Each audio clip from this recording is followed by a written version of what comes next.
Hi guys, my name is Pangura and today's video is going to be about mastering your own music. And this one is actually a suggestion from a comment on one of my videos. And if you want me to make a video about a certain topic, just write a comment down in the comment section below and I might actually do it. So, in today's video, we are going to discuss should you be actually mastering your own music, and if you have no other options, then how to go about it. So yeah, let's begin.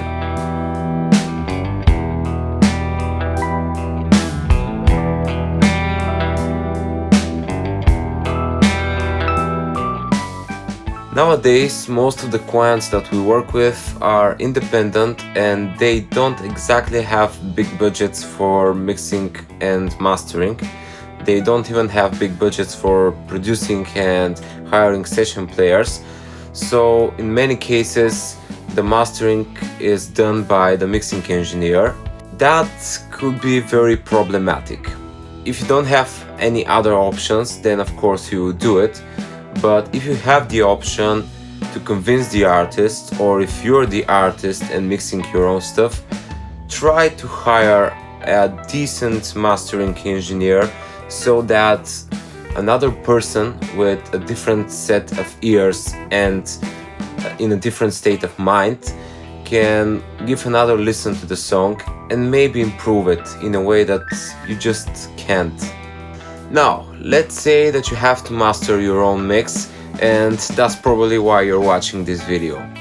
So the first thing that you have to remember is never master the same day that you mix the song, and never in the same Pro Tools session.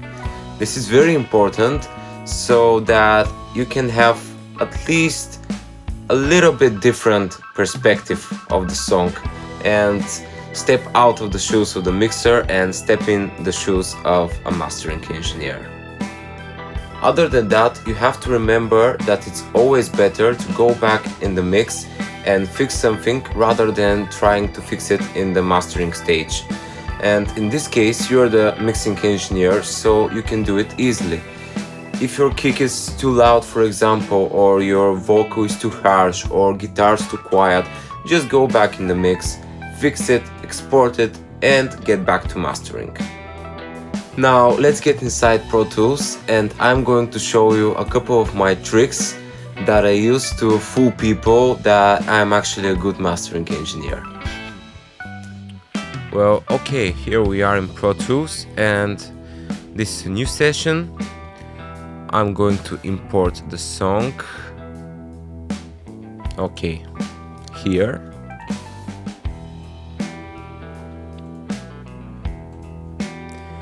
And another thing that I didn't mention, if you have the option, you can invest in different tools for mastering.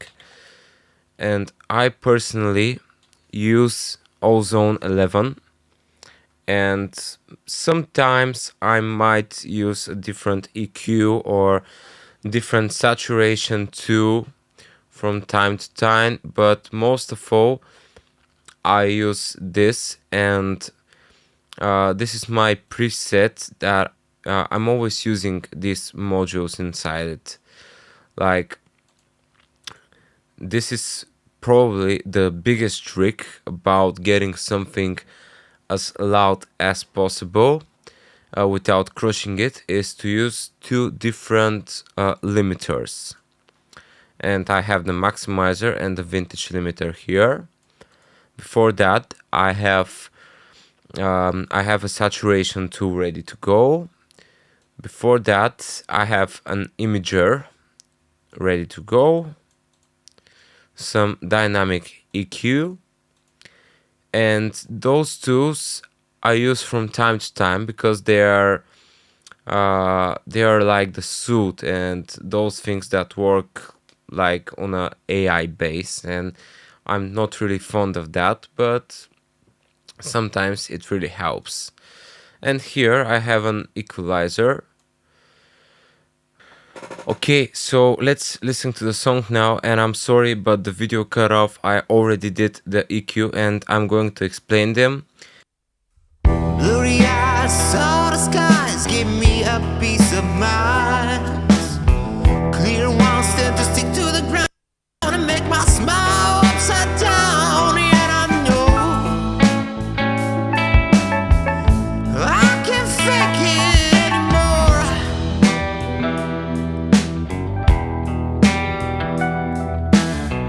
You don't want me to change. So basically, I heard that it was a little bit muddy right here in the low mids. There was a buildup, that's why I'm reducing it, but very little, almost a dB, not quite. I'm also boosting some mid-range here, again not very much, but with a wider Q and a high shelf. And those two tools actually sound pretty nice on this song, but I think that I will have to DS a little bit after that and probably reduce another build-up in the mids after those two, but I will leave them for now. They're actually quite alright. So I'm going to do some dynamic EQ and then move to the imager and to see what I'll be doing there. Blurry eyes saw the skies, give me a piece of.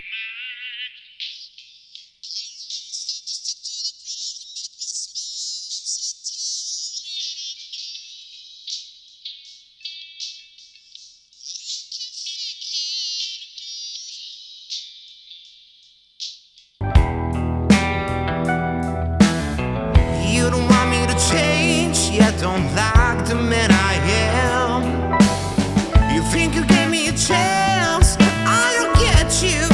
Now I don't understand, yeah, yeah. 'Cause I know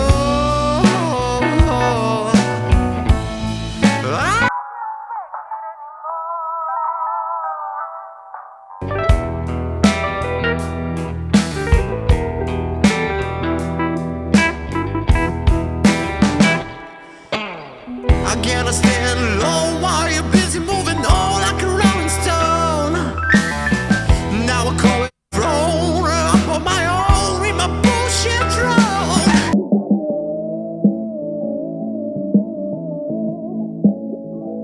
Think it anymore, I know.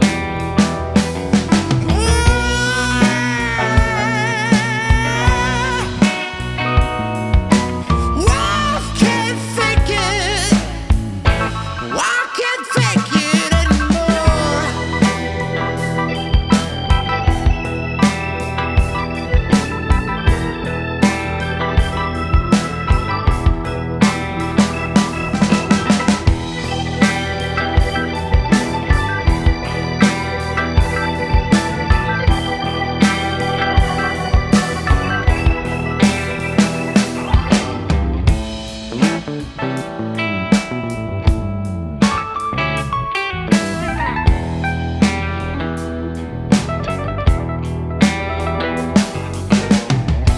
Cause I know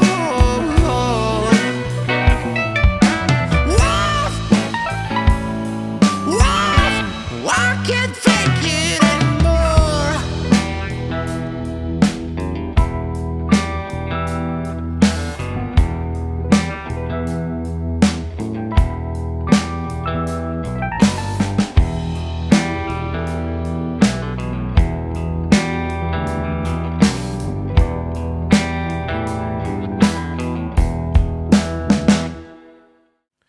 Okay, I like where this is heading. And again, subtle differences. I'm doing just 15% wet on the imager and just leaving the low end alone and just getting this mid-range and the high mids a little bit out of the speakers. Sorry for that, a little bit outside of the speakers. And I don't think that we need any recovering because I'm not doing anything crazy here. So let's get to the saturation too, and right after that we are going to push the limiters and see if we can get to -8 LFS integrated, for example. Okay.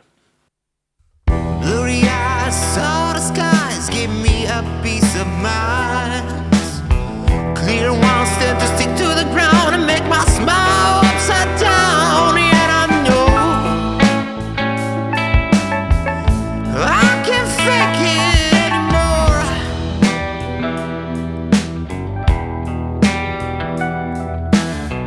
You don't want me to change, yet don't like the man I am. You think you gave me a chance, I don't get you. Now I don't understand, yeah, yeah. 'Cause I know I can't fake it anymore.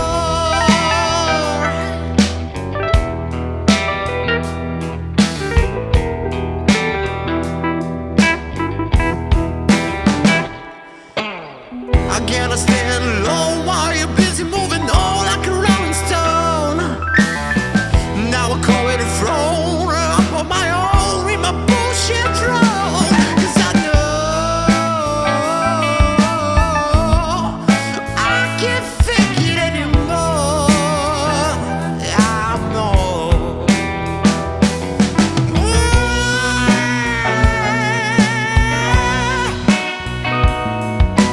Why can't fake it? Why can't fake it anymore?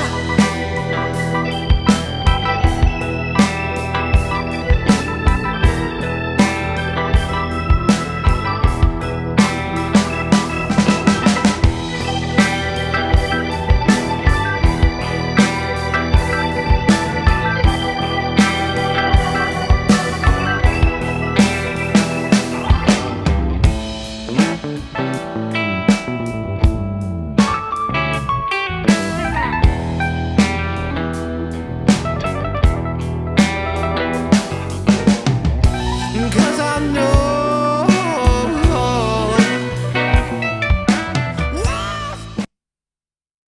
Okay, at this point I'm fine with the overall tonal balance, and you might be wondering why am I not using any compression rather than this AI tool and this dynamic EQ. Well, that's because I actually like to mix the whole way through with my warm audio bus comp, and I really enjoy mixing with a bus compressor. So at this point I don't need any other compression, and I'm going to get a hell lot of compression over those two limiters. So now I'm going to gain match them, and we're going to listen where it starts to break up a little bit, then back it off a little. Do the same with the other limiter, and we'll be good to go. So let's do it. Down, yet I know I can't fake it anymore.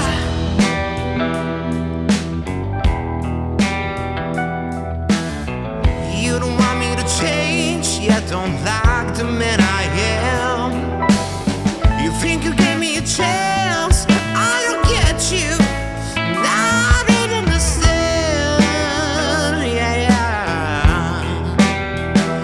'Cause I know I can't fake it anymore.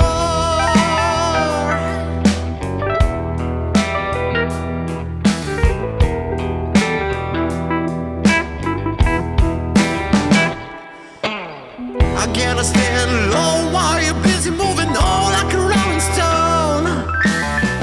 Now I call it a throne. Up on my own, read my bullshit throne. 'Cause I know I can't fake it anymore. I know.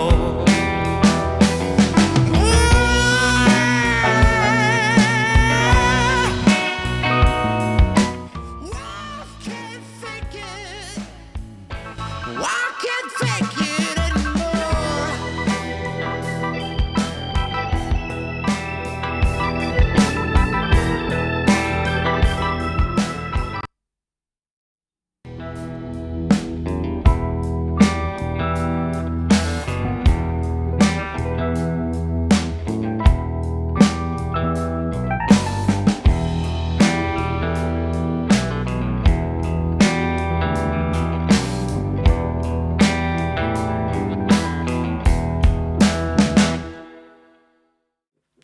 Okay, so overall, even with boosting so much gain right here in those two limiters, I like the overall sound and the balance of the song. The only thing that I'm not really happy with right now is how the snare sounds. The snare got a little bit plunky and it doesn't have enough low end anymore.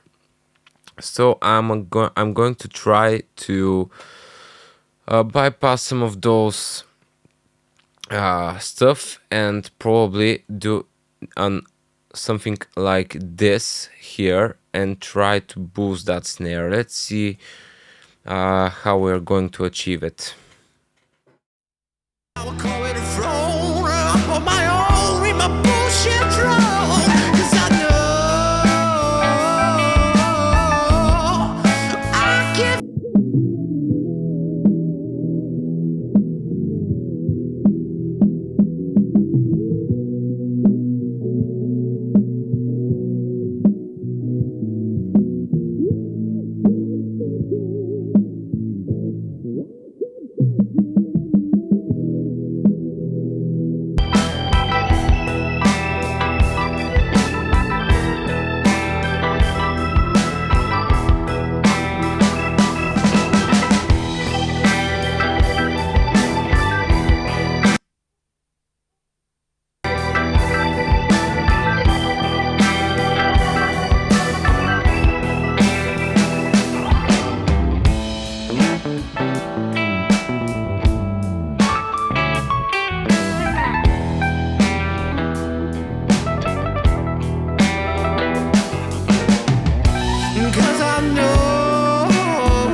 Okay, now I like that much better, and I think that overall we are at around -8, -8.5 LFS integrated, and that is loud enough for Spotify and Apple Music.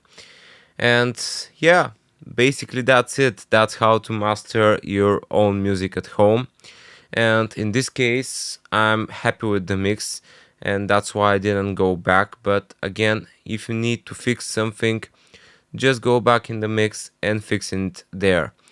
Well, if the problem occurs at the end, like here, when we actually get the loudness right, then the problem must be in the plugins that we are using before that. So just go back like I did and fix wherever needs to be fixed. So yeah, that's it. Thank you very much for watching. Like and subscribe, leave a comment down below, and until next time.